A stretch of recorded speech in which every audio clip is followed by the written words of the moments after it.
Mr. Boyle, run up the colours. Aye, sir. Success, sir!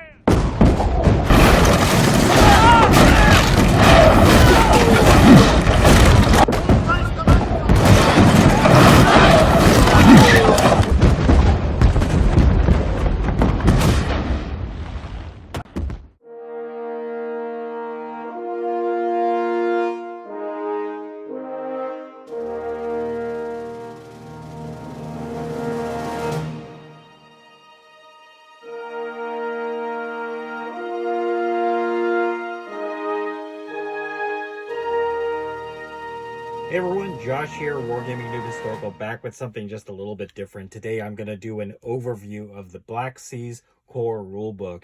The reason why I got this book is that I was at my local gaming store and found that this was on 25% discount, and I had been interested in the game, so I figured that would be a good time to actually get into the game. Although it probably would have been better had I gotten the Master and Commander 2-player starter, because this same book would be in that set. However, this at least gave me, at the very least, some good reading.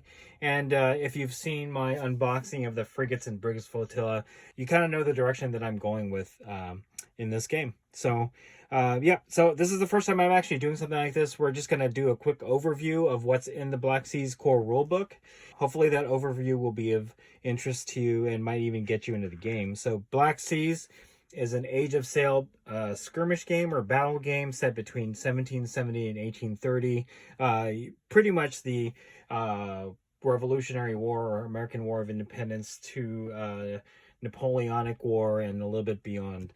So the four main factions in Black Seas are the Royal Navy of the British Empire, the French Navy, the Spanish Navy, and the U.S. Navy. So not a lot of factions, but I think it's more than enough for the time period of this game. So without further ado, let's go ahead and take a look at what's inside. So the first thing that I noticed about this book is that it's not very thick, as you can see right here. But it is very well laid out and put together. It has beautiful pictures of models and model oceans and all that stuff. So it makes you excited to play an Age of Sail type game.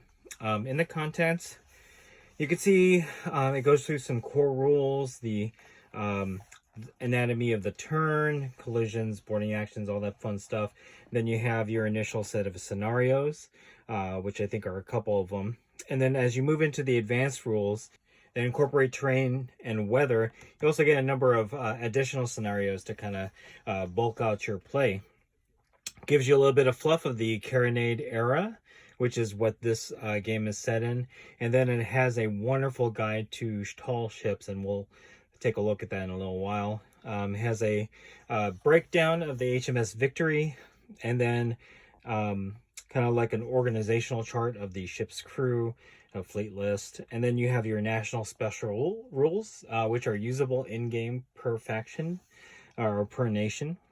And then it gives you instructions on how to play a campaign, and more importantly, the how to rig a ship, which is going to be the most difficult thing about building up these models here, is the rigging. You also get a quick paint guide for each nation, a quick reference sheet, and a bibliography and index. So that's the main gist of this. So we're just going to kind of flip through here. Again, you have wonderful detail in the ships. These are wonderfully built, wonderfully painted.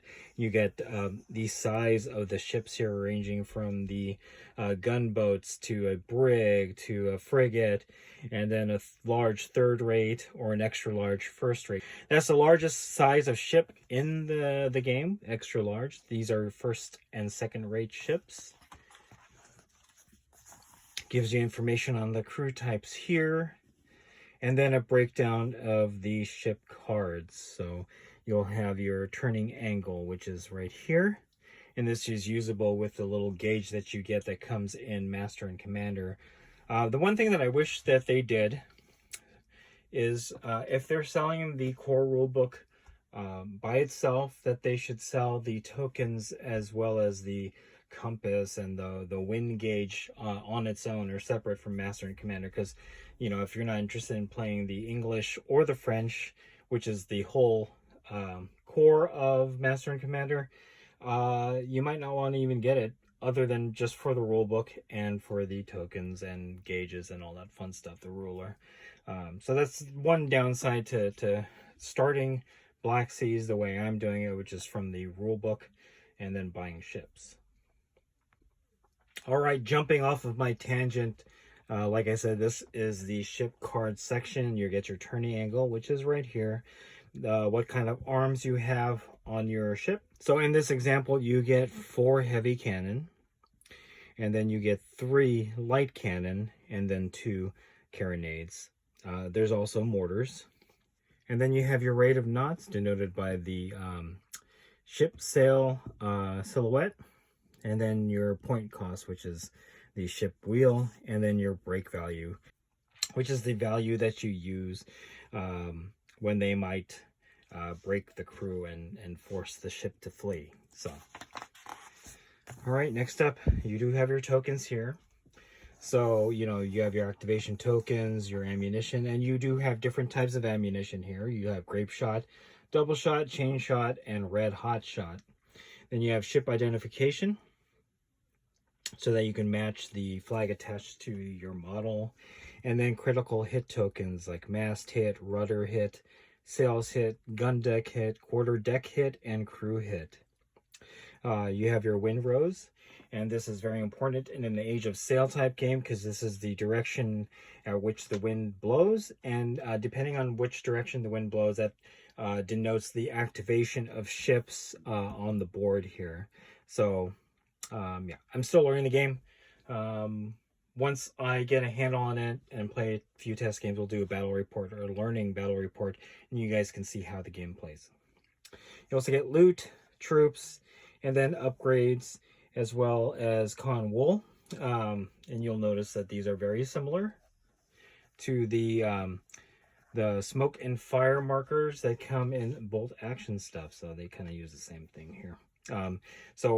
Neat thing is when a ship fires its cannons, you'll use the white cotton to denote that it has fired. So this game uses D10 dice, D6, and D3s. And then here's your setup here. So, all right, so now we get the breakdown of the turn. And I'm not going to go through this. I just want to go, like I said, go through a quick overview of the book. I'll actually eventually do maybe a more detailed review of the book, or a learn how to play, which will kind of go through this whole turn sequence here, so that you know, we can get to the point where you guys can see how the game plays. So it goes through the sequence of the turn. I'm just going to flip through this real quick. You also have collisions, because, you know, it's quite possible based on your movement that you might collide with another ship. And boarding actions. And then, of course, additional rules like ships on fire, repairs, raking fire. So that's fire as you are moving maybe past another ship, an opposing ship, and just shooting it. This is a great example of crossing the T right here. And here's an example of a ship on fire using those smoke and fire markers, or cotton wool. So yeah, and then here are your pretty much your basic learning scenarios. Scenario 1, out of the fog. This is just a pitched battle type thing between 2 ships. So probably this scenario is the best to learn the mechanics of the game, including the turn sequence. It's just 2 ships. What you're trying to do is get off of each other's side of the board by causing as much damage and getting off the side of the board. That's how you win this scenario. So scenario 2, letter of marque, you're basically going to be either the defender or a privateer, and you're supposed to take out the merchant ship in the scenario here. Victory ends with these 2 objectives. The defender survives the privateer's onslaught and takes home the precious cargo that's in it. And then the privateer's objective is to seize the loot and escape the attentions of the merchant escort. So now we move into the advanced rules. But, you know, in fact, before I move on, again, these are your learning scenarios. This is what's going to teach you the basics of the mechanics and turn sequence of the game. So definitely take your time before moving into the advanced rules and have it out with your opponent, or even just solo play. I think Scenario 1, Out of the Fog, would be perfect for solo play as you learn how to play the game. So you have your advanced rules, playing with damaged ships, entanglement, fire as she bears, which is something that you're going to be doing quite a lot.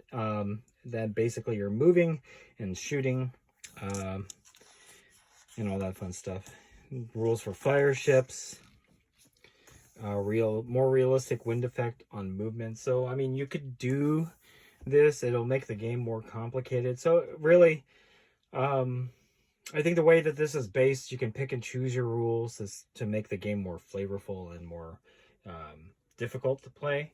The wind effects will probably make it more difficult to play, but if you don't want that and you want like a faster type of game, then you know, stick to the basic rules and maybe pepper in some of the advanced rules that are in the book. Squadrons, musket fire, rules of engagement, sailing lines. Like I said, I'm not going to go through all these one by one. Other advanced rules are terrain and weather, land fortifications, sandbanks, stuff like that. You got islands here. Another great example of how Warlord sets up their game with wonderful terrain, and I believe you can buy islands on all that. And then after those advanced rules, you have additional scenarios. I'm not going to go through these. I think right now, as a new player, concentrate on scenario 1 and 2, and then once you get the hang of the game, go ahead and move on to these new scenarios here. So you have scenario 3, chance encounter, blood and plunder, catch the prize, hasty retreat, coastal raid. So now you are incorporating like forts and islands and stuff like that. Run the blockade,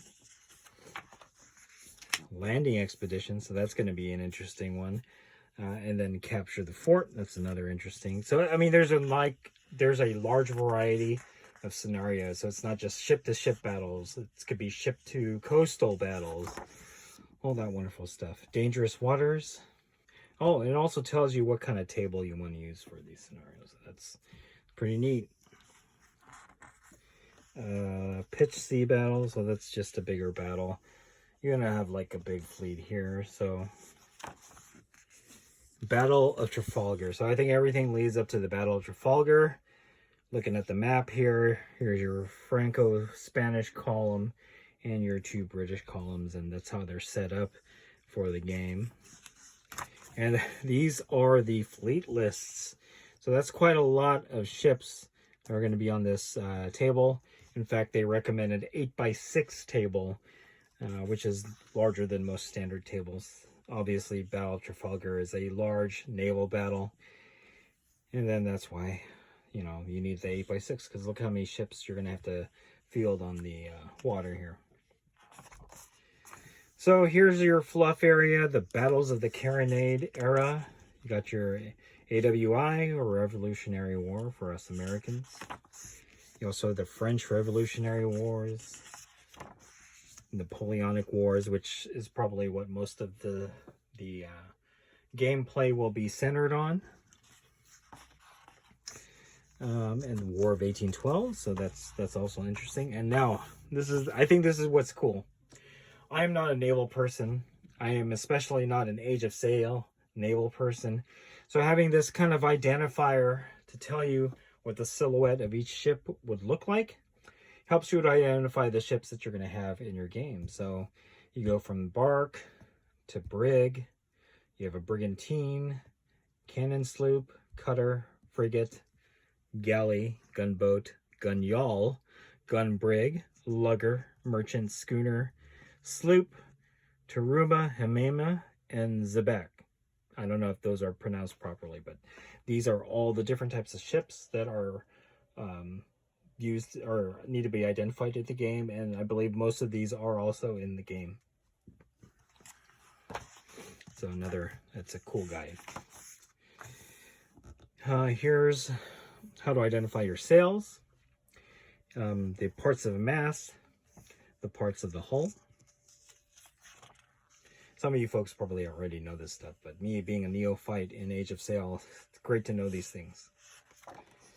And then your rating system.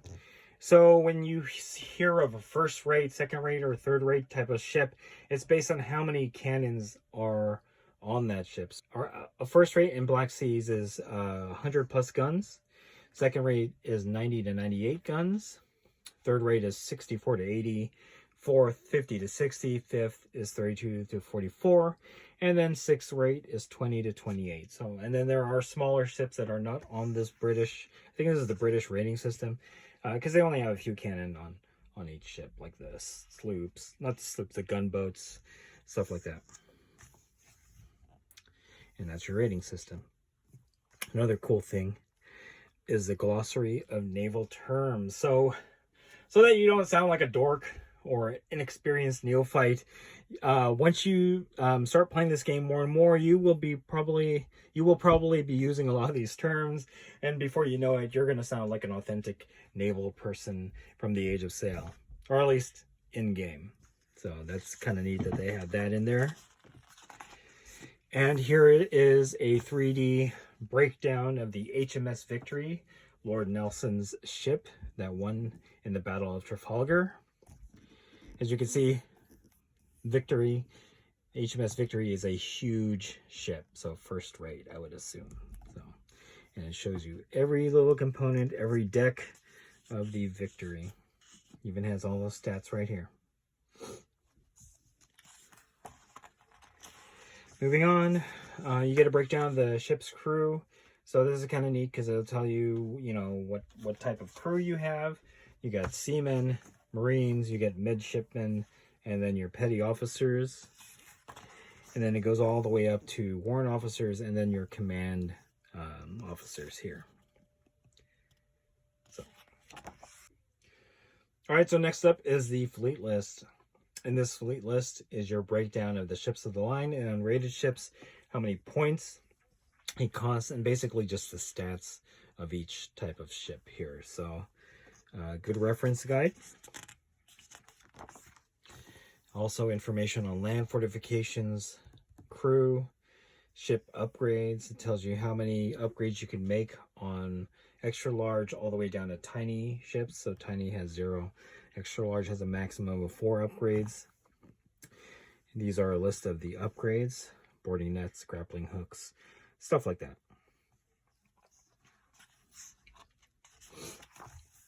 All right, so now we have come to the national special rules. So each nation has special rules that are used in game, and it's broken down by nation.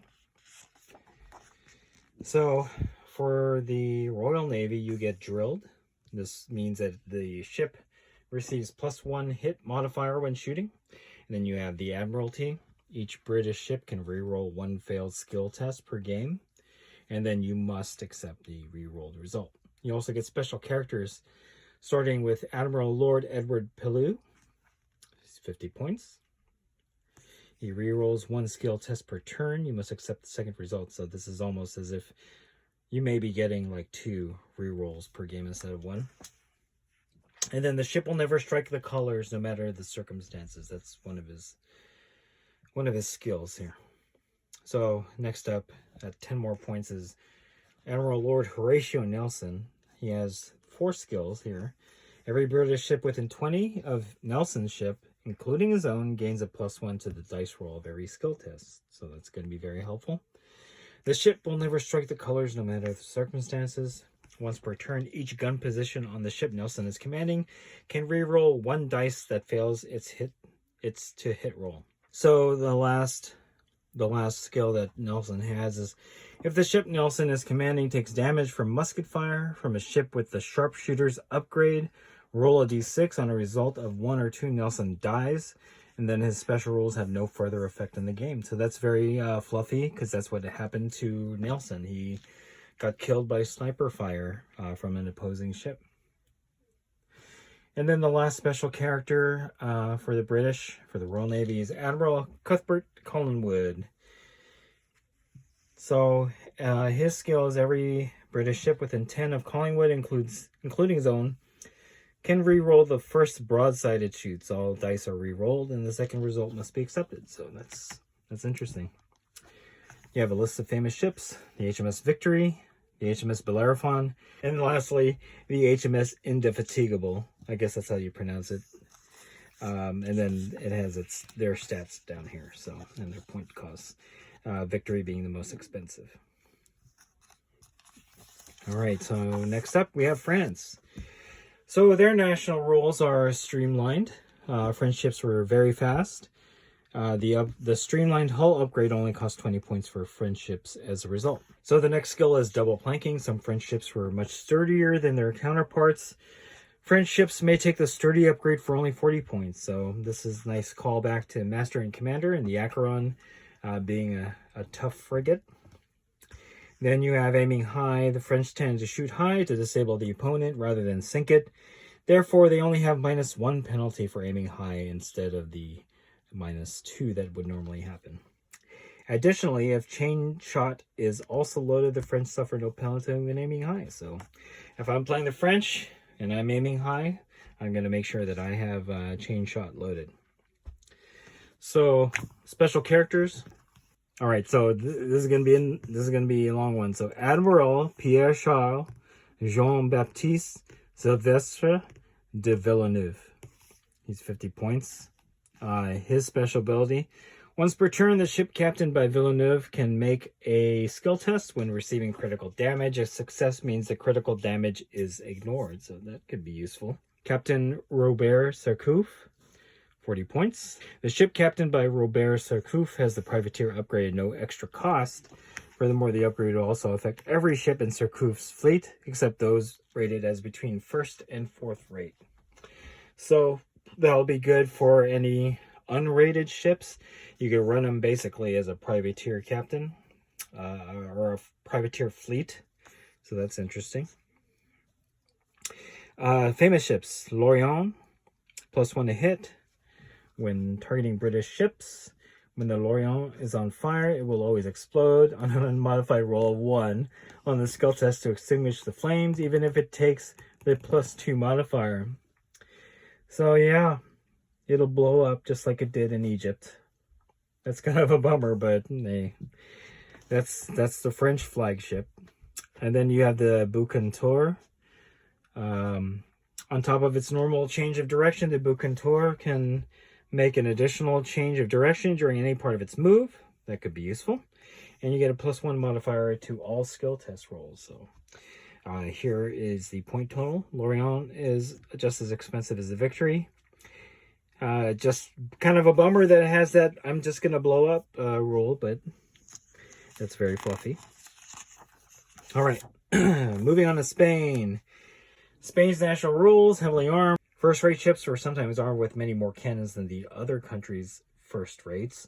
Spanish first rates may take the overgunned upgrade for free. However, due to the increased bulk of the ship, will need to make a skill test to sail with full sails. So that's kind of a bummer. You might be armed to the teeth, but you are slow as a pig. And based on your roll for full sails, you might not even be able to use full sails. Additionally, these ships may never take veteran crews, as the upgunned vessels rarely saw action. Well, that's a bummer. And then lastly, you get out of practice. Spanish crews were not trained very often. It will cost 30% more to crew a ship with veteran crew. All right, here we go with the special characters. Admiral Ignacio Maria de Alava y Sens de Navarrete.